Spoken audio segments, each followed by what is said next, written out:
Uma das coisas que mais me irritou durante a pandemia, durante os processos de quarentena, foi essa ideia de que todo mundo tinha muito tempo livre e que esse tempo livre devia ser aplicado, se dedicando a coisas importantíssimas. Então, você tinha tempo para finalmente aprender alemão, você tem tempo para finalmente fazer ginástica olímpica e de repente fazer algumas traduções do grego, enfim.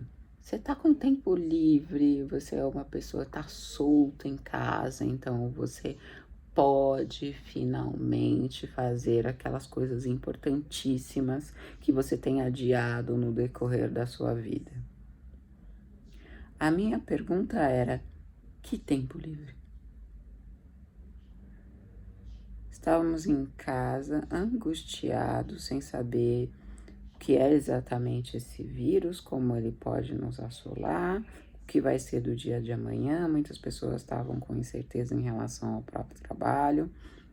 As pessoas que eu acompanhei, elas, na verdade, tiveram uma carga horária de trabalho aumentada. A maior parte das pessoas que eu acompanhei começaram a trabalhar pelo menos 1 hora antes dos seus horários tradicionais. E teve um grande número também que começou a trabalhar 2 horas antes e ficava 2 horas depois, 3 horas depois, como se esse tempo virtual, esse tempo sem tempo do mundo online invadisse o nosso cotidiano. Então, que isso já vem acontecendo, na verdade, na medida em que a gente usa o celular como mecanismo de trabalho. Vocês já pararam para notar que antigamente, bem antigamente, nos primórdios da tecnologia, alguém te ligava, aí ligava na sua casa, alguém respondia: ele não está em casa, quando ele voltar, ele te liga. E era isso, e não tinha nenhuma grande urgência. A pessoa te esperava, às vezes você ligava no outro dia e estava tudo bem. Agora, com a internet, essa pessoa te manda uma mensagem, você leva lá 2, 3 minutos, no meu caso, literalmente 2 ou 3 anos para responder, porque eu tenho mensagens de 2018 ainda no meu WhatsApp. E eu não gosto muito de responder mensagem, não. Aí se você não responde assim imediatamente, principalmente pensando nas pessoas que têm que dar essas respostas no trabalho, a pessoa do outro lado já fica estressada, já se sente no direito de cobrar.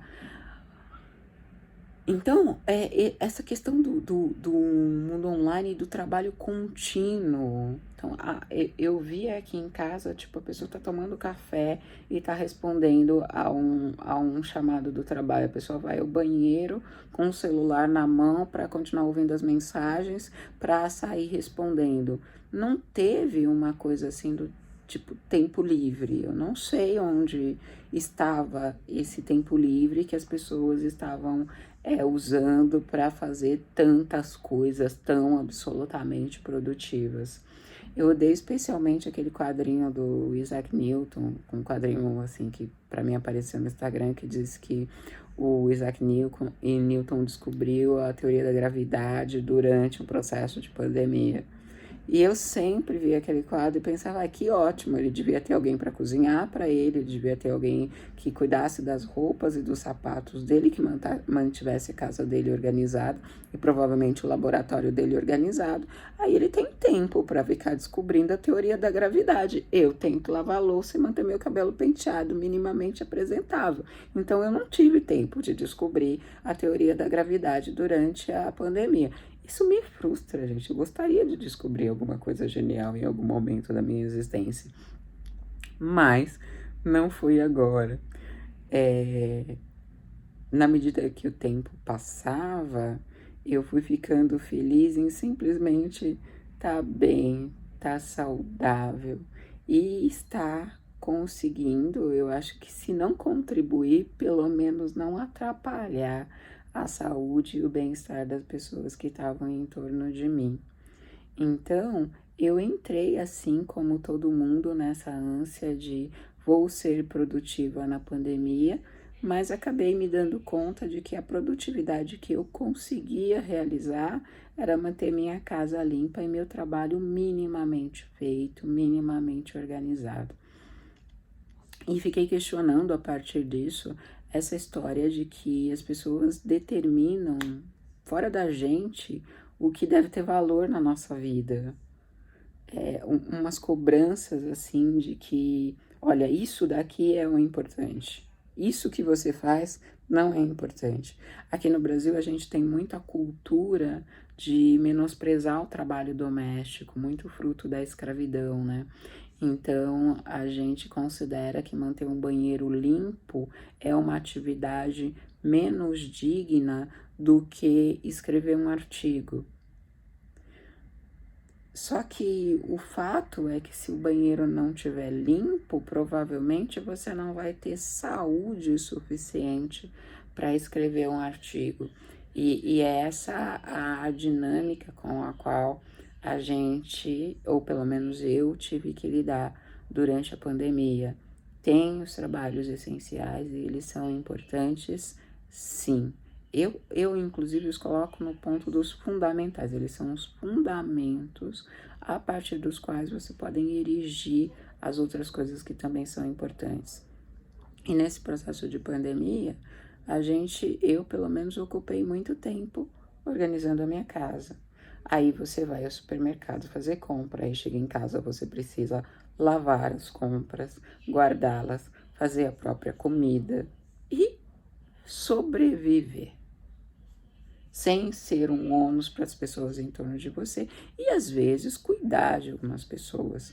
Minha mãe é idosa, eu era a pessoa que tinha contato com ela, embora não estivesse morando com ela, eu tinha contato com ela durante todo esse período, tinha que cuidar para que tudo que chegasse a ela estivesse mais limpo, mais organizado possível, para que ela não fosse exposta a esse vírus cujas ações no corpo a gente desconhece.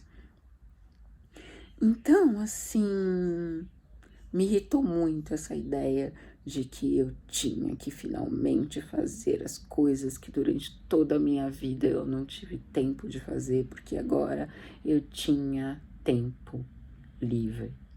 E aí houve aquele desespero de lives, né? Assim, tinha lives em todos os períodos de manhã, de tarde, de noite. Eu acho que a atividade compulsória das lives também teve a ver com uma tentativa de fuga da depressão.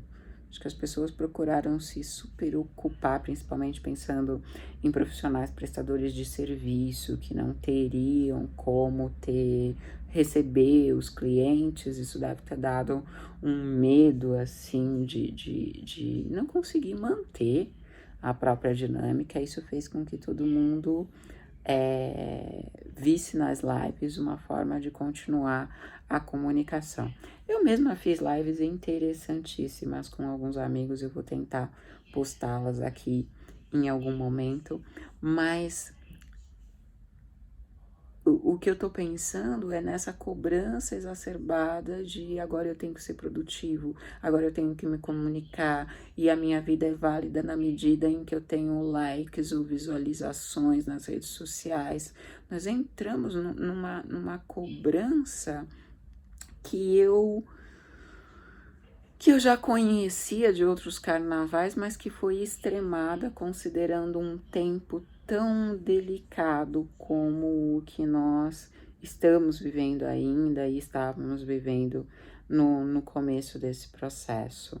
Eu fiquei me questionando muito, como eu já disse, sobre o que é importante, o que é fundamental no nosso cotidiano e passei a considerar essas pequenas atividades diárias, como molhar as plantas e tirar pó de algum móvel da casa, essencial. A gente fica pensando que vida é aquilo que acontece na excepcionalidade, que vida importante é fazer grandes apresentações ou estar impecavelmente maquiado para um evento ou alguma coisa assim. E com isso, eu acho que a gente desvaloriza aquilo que a gente faz todo dia, que na verdade dá estrutura para que esses eventos excepcionais possam acontecer. Então, todo dia o importante é escovar os dentes. Todo dia o importante é ter a sua casa limpa. Todo dia o importante é dar atenção à pessoa ou às pessoas que vivem cotidianamente com você.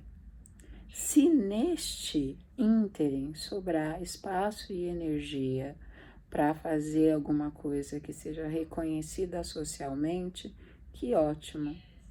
Mas se não sobrar, se não tiver, você vai ter sido simplesmente alguém que trabalhou para a manutenção da vida em silêncio, fora dos holofotes, mas sem quem nada do que é reconhecidamente importante teria acontecido.